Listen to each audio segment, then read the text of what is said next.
नमस्ते दोस्तों, आप देख रहे हैं कर्पूरी ज्योति लाइव।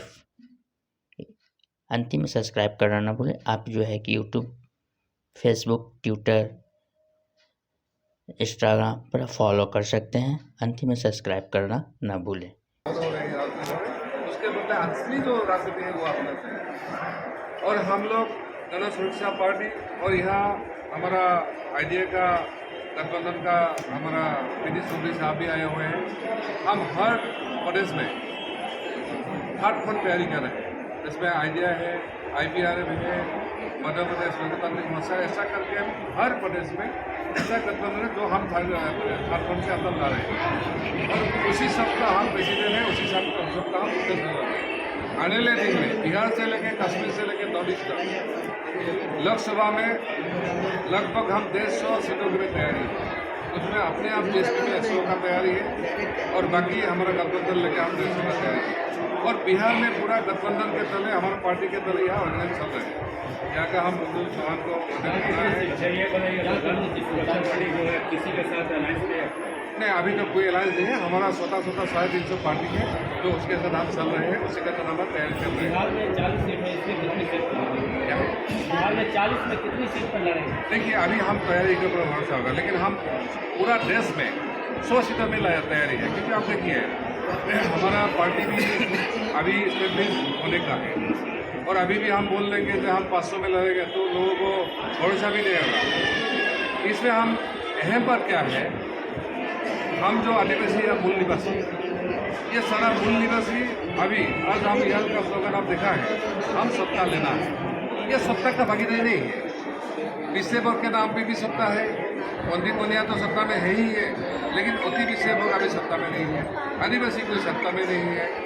हमारा कांशीराम जी का, बाबा साहेब आम्बेडकर जी का जो सपना है, कांशीराम जी ने बहुजन को आगे करके ये किया था, लेकिन कहीं पे वो लेंगा हो गया है, कांशीराम जी नहीं रहा। तो कांशीराम जी का जो सपना है, पेपर वाला आप लोग पूरी सपना को हम पूरे करने के लिए जा रहे हैं। तो हम सारा बहुजनों को लेंगे, जो मूल निवासी है, आदिवासी हो, दलित हो, OBC हो, अल्पसंख्यक हो, सबको लेके हम पूरा देश भर में अभी मोर्चाबंदी कर रहे हैं। आने वाले दिन में हम जरूर बिहार में तो आपसे स्वागत है, लेकिन आप अक़लियत की भी बात कर रहे थे, माइनॉरिटी की बात। आप जहाँ से MP हैं, शायद आसाम, तो आसाम में माइनॉरिटी की क्या स्थिति है? वहाँ जो सरकार है वो तो मदरसे को बंद कर दी है, तो सरकारी मदरसों जो बंद, प्राइवेट मदरसों पर भी ताला लग रहा है और माइनॉरिटी को भगाया जा रहा है बांग्लादेशी बोल करके। ये सब मसला वहाँ पर बहुत बड़े पैमाने पर, आप इसके बारे में क्या कहें? अगर आप हमारे बारे में असम में पता करें, वही जो लोग वहाँ भंडारेबल सेक्शन में आते हैं, वही लोगों को सुरक्षा के लिए हमको 2 बार MP बनना है। लेकिन हम अकेले बनने से क्या होने वाला है? जो हम देश का नीति और नियत तय करने के लिए हमको कम से कम 100-200 MP चाहिए। तो मेरा लोगों से यही अपील है, अगर मैं कोकराझार में मणिपुर से हालत बेहाल था, हमारा जो बोडोलैंड के मांग पर ये मूवमेंट हुआ था, वहीं पे कम से कम माइनॉरिटी का 15,000 लोग मारा गया, 6-7 लाख बेघर हो गया और सबको मिलेगा 50,000 से ज़्यादा लोग मारा गया। लेकिन कोई शासन प्रशासन, कोई सिस्टम फेल हो गया। तो भी हमको बोले, क्योंकि हम भी पॉलिटिशियन में नहीं है, हम ना पॉलिटिक्स आते हैं ना पॉलिटिशियन है, लेकिन उधर का लोगों ने आपको 2 बार आज़ाद MP बनाया। तो अगर असम का लोग बना सकते हैं और हम आने के बाद लगभग मेरा एरिया में ये मारामारी ये खत्म हो गया। अभी लोग EVM पे ला रहे हैं और असम का जो माहौल बोल रहे हैं, हाँ सही में असम में ऐसा कुछ मुद्दा था, क्योंकि भारत विभाजन के टाइम असम को C ग्रुप में रखा हुआ था, असम को बांग्लादेश की तरफ धकेल दिया था। वही मुद्दे के लिए असम में 2 मूवमेंट होता, असम का मूवमेंट का पार्ट है।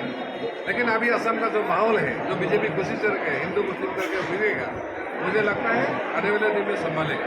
और जब हम तैयार कर रहे हैं सारा देश में, तो असम तो हम कंट्रोल कर लेंगे। तो मुझे यही बिहार वासी से, अगर असम का कोई भी यहाँ आके उल्टा सीधा बोल दिया, अब लोग बुरा मत मानिएगा। आप हीरा भाई से जुड़िए, GSP से जुड़िए, हमारा जो मोर्चा है उसमें 3rd पॉइंट में जुड़िए। मैं जरूर बिहार का जो हमारा भाई लोग हैं, जो लोग बोलते हैं हमारा सुरक्षा में नहीं, सरेआम गोली मारा जाता है, सरेआम अपना जमीन हड़प लेता है, ऐसा कुछ सिचुएशन है, मुझे लगता है ये हम हैंडल कर पाएंगे। आसाम के जो CM है वो नफरती बातें बराबर करते हैं, एंटी मुस्लिम, एंटी, इस पर क्या? देखिए, ये प्रोफेशनल पॉलिटिशियन है। जब उन्होंने असम में कांग्रेस में था तो उन्होंने क्या बोला? वो बोलता है असम का पाइपलाइन से ऑयल निकलता है और गुजरात का पाइपलाइन से मुस्लिम का ब्लड निकला, ऐसा स्टेटमेंट दिया था। तो वही स्टेटमेंट हुआ का था, अभी स्टेटमेंट देखिए। तो मतलब ये पॉलिटिक्स में लिए सब कुछ बोल सकते हैं, सब कुछ कर सकते हैं, लेकिन भाई मैंने बोला ना मैं पॉलिटिशियन हूँ ना पॉलिटिक्स करने वाला है।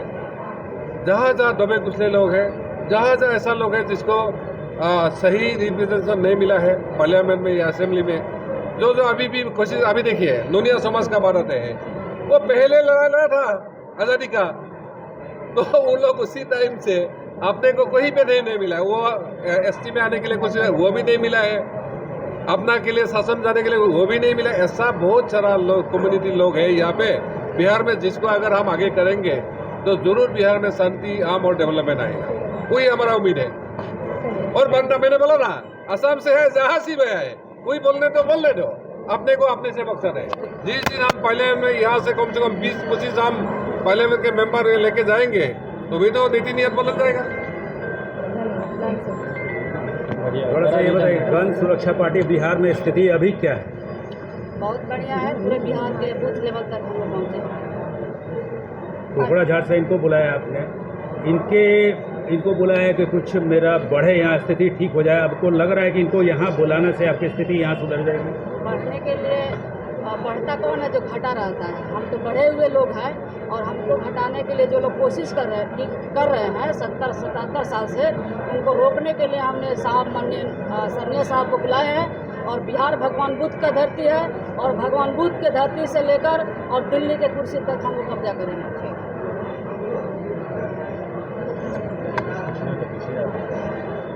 हमारा स्थिति रहेगा वो आपके सामने आएगा। देखिए मैं एक बार पक्का बोलता हूँ, आज का डेट में कोई बहुजन का नेता है तो हम, क्योंकि मैं आदिवासी सेक्टर आता हूँ, मैं आदिवासी मूल निवासी, फिर भी हमारे उधर में आदिवासी का 10% वोट है, अदर 42%, क्योंकि मुझे पहली बार इलेक्शन लड़ते 52% वोट मिला। जो मुस्लिम का वोट था, जो बैकवर्ड क्लास का वोट था, जो दलित का वोट था। मतलब अगर असम में हम उसी हिंसा को, उसी वायलेंस को हम ऐसा मजबूती से रोक सकते हैं सिर्फ पार्लियामेंट मेंबर बन के, बिहार में तो सब कुछ बदल सकते हैं हम। तो वो टोटली मंजू जी कन्विंस है, दादा कन्विंस है, हमारा बिहार का अलग कन्विंस है। तो इसलिए आप देखिए अभी यहाँ हम फॉर्मेशन होने का 3 महीना भी नहीं हुआ है, फिर भी आज हॉल भर गया। और जहाँ भी गया है आप, यह चाहे सोते में हो, टाइम्स हो, आदिवासी हो, बहुजन हो या सब लोग जुड़ रहे हैं। अभी आप देखिए आने वाले दिन में एक पॉलिटिकल ताकत बन जाएगा, पहचान बन जाएगा बिहार का, आम शांति। और बिहार का दौरा भी करेंगे क्या? बिहार का दौरा भी करने वाले हैं? हम तो 2-3 दफा दौरा कर गया और करेंगे। अच्छा, कर लिए? अभी पूरा हम देश भर कर रहे हैं, थोड़ा हम तैयारी छत्तीसगढ़, मध्य प्रदेश, राजस्थान, मिजोरम, तेलंगाना में जो अभी इलेक्शन है, वो इलेक्शन में जीएसपी जोर शोर से लड़ेंगे पूरा सीट में, उसका तैयारी चल रहा है। विनोद नायक जी से एक सवाल है, आप गुजरात से हैं और आप आए, सबसे पहले आपका स्वागत बिहार की धरती पर। आप बिहार के आदिवासियों और अति पिछड़ा के लिए किस तरह से लड़ाई लड़िएगा, क्या एजेंडा है आपका? देखिए, पहले तो मैं बताना चाहता हूँ 77 साल की आज़ादी में ना कांग्रेस ने, ना भाजपा ने, ना लालू जी ने, ना नीतीश ने अति पिछड़ों को सबसे ज़्यादा अन्याय किया है। पिछड़ों के अगले फॉरवर्ड बैकवर्ड के नाम से लालू जी और नीतीश ने सिर्फ मुख्य छोटी छोटी जो बड़ी जातियाँ हैं वही लोगों ने, जो बैकवर्ड में जो फॉरवर्ड है, यादव है, कुर्मी है, कोयली है, ये लोगों ने राज किया है। अति पिछड़ों की 40% आबादी, इनको आज तक किसी भी पार्टी ने अधिकार नहीं दिया है। तो माननीय सरनिया साहब अति पिछड़े 40%, दलित समाज के 15% और आदिवासी समाज का 1% है, इनको जोड़ करके एक ऐसी मजबूत ताकत बनाएंगे कि मिशन 2024 में एनडीए गायब हो जाएगा, इंडिया गायब हो जाएगा। ये लोग सिर्फ संविधान का नाम लेते हैं, संविधान खतरे में है। खतरे में संविधान नहीं है, खतरे में कांग्रेस और बीजेपी की राजनीति खतरे में है। इतनी बड़ी पार्टी होते हुए बीजेपी कहती है कि हम सबसे बड़ी पार्टी है विश्व की, और 36 पार्टियों को लेकर वो अपना अस्तित्व बचा रहे हैं और अस्तित्व बनाने की कोशिश कर रहे हैं। कांग्रेस भी भारत जोड़ो के नाम पर आज सभी पार्टियों को जोड़ने का काम कर रही है। अगर यही कांग्रेस के राज में देश आज़ाद हुआ तो पूर्व पाकिस्तान, पश्चिम पाकिस्तान, तो भारत के टुकड़े करने वाले लोग भारत को जोड़ने की बात कर रहे हैं। ये सिर्फ और सिर्फ मनुवादी पार्टियों की राजनीति खत्म हो रही है और इस देश में पिछड़ा, अति पिछड़ा, माइनॉरिटी और आदिवासी जाग गया है और मुसलमान खड़ा है, वो बॉर्डर पे खड़ा है। जिस दिन कांग्रेस और बीजेपी को हराने वाली ताकत पैदा हो जाएगी वो इनके साथ में आएगी और 2024 में जैसे सांसद साहब ने कहा है हम 110 सीट लड़ाएंगे कम से कम और 60 से 65 सीट जीत कर दिखाएंगे और प्रधानमंत्री हमारा मर्जी का रहेगा। अच्छा, ये यानी कि जीएसपी किसी भी पार्टी के किसी भी संगठन के साथ अलायंस नहीं करेगी? नहीं, हम खुद अपना गठबंधन सानिया साहब के साथ में कम से कम 150 पार्टियां जुड़ने के लिए तैयार है। हमारा इंडियन डेमोक्रेटिक अलायंस है, समझ में आया?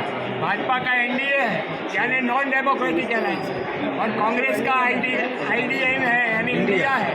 वो इंडिया एक नहीं है, टुकड़े टुकड़ों में बीच में डॉट डॉट है, तो ये तो तोड़ने की बात हो गई। तो आप लोग उनका ध्यान रखिए। बीजेपी और कांग्रेस का अब अस्त होने वाला है क्योंकि देश के SC ST OBC में जागृति आ गई है और सानिया साहब जैसा लीडर हमको मिला है जिन्होंने निर्दलीय रहकर 2 बार लोकसभा यानी कि देश में तीसरी मोर्चा भी बनने को तैयार है। तीसरी मोर्चा चालू हो गया है। ये आइडिया का हमारे लोग आया हुआ है। Indian national party Madhya Pradesh में भी 40 सीट जो है 40 पार्टी का समूह है, सब हम अगुवाई कर रहे हैं। ये सब जरूर है देश में। ये तीसरा मोर्चा सिर्फ बिहार में या पूरे देश में? पूरे देश में है। राष्ट्रीय संयोजक है साहब। एक तीसरा मोर्चा का क्या फंडा क्या रहेगा, क्या? देखिए, इंडिया और एनडीए को दोनों को देखिए। अच्छा सर, ये बताइए, आज भी 75 बिहार में हमारा कोई समस्या समाधान हुआ? अभी बिहार को देखिए, यहाँ अभी भी आपको लो एंड ऑर्डर ठीक नहीं है। शराबी के नाम पे शराबबंदी है, फिर भी लोग मर रहे हैं। यहाँ पिछले वर्ग के नाम पे थोड़ा आगे वाला जो सुविधा ले ले, OTPC वाला नहीं मिला है, यहाँ कोई खोज नहीं है।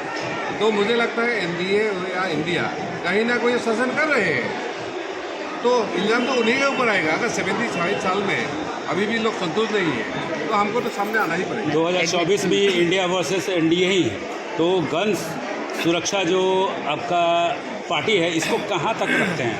देखिए, आप इंडिया का जब बात बोल रहे हैं, ग्रास रूट में जाएगा तो हो सकता है 100 सीट में मजबूती से इंडिया है, बाकी 743 सीटें नहीं। लड़ाई तो अभी इंडिया वर्सेस एनडीए ही चल रहा है, देखने में चल रहे हैं। ये ताकत लेके क्या एनडीए को हरा सकते हैं? तो भी नहीं है। लेकिन हमको लगता है पहला ताकत तो एनडीए है, लेकिन इंडिया को हम छोड़ेंगे नहीं, क्योंकि इंडिया भी बहुत गड़बड़ कर रहा है कुछ जगह, जैसा बिहार है। तो ऐसा करके हम आगे बढ़ रहे हैं। आप देखिएगा, अभी तो जीएसपी तो नाम ही सुना है। अभी सारा देश में हमारा प्रोग्रेस चल रहा है, कश्मीर से अरुणाचल से लेके, तो आप जब संपर्क में पता चल जाएगा। और जोर शोर से लोग अभी जुड़ रहे हैं, क्योंकि हम एक महापरिवर्तन के दौर पे गुजर रहे हैं। जो मोदी जी ने सपना दिखाया था परिवर्तन का, हमने बोला परिवर्तन नहीं, परिवर्तन बहुत हो गया है। सबसे ज़्यादा महंगाई हो गया है, सबसे ज़्यादा बेरोजगार हो गया है, सबसे ज़्यादा हमारा PSU है गवर्नमेंट का, वो बिक गया है। सबसे ज़्यादा पैसा का कीमत वहीं पे कम हो गया। पेट्रोल डीजल सबसे ज़्यादा हमारा इधर में ज़्यादा हो गया।